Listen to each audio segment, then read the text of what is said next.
پھر حضرت عیسیٰ علیہ السلام نے پوچھا، سکرات الموت تجھ پر کیسی گزری تھی؟ یعنی تیری جان کس طرح نکلی تھی وہ بھی بیان کر۔ اس نے کہا کہ میں نے حضرت اسرائیل علیہ السلام کو دیکھا کہ کئی فرشتے ان کے ساتھ ہیں، کسی کے ہاتھ میں آگ کے گرز اور کسی کے ہاتھ میں چھڑی اور تلوار ہے، اور کوئی اپنے ہاتھ میں آگ پکڑے ہوئے آئے ہیں، اور انہوں نے میرے بدن پر سب ڈال دیا، یعنی میرے بدن کو انہوں نے بڑی سختی سے جکڑ لیا۔ اس وقت مجھ کو ایسا معلوم ہوا کہ اس سے زیادہ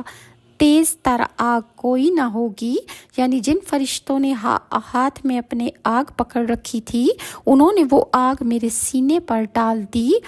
مجھے اس وقت ایسا لگا کہ اگر اس آگ کا ایک ذرہ بھی اس میں سے زمین پر گر جائے تو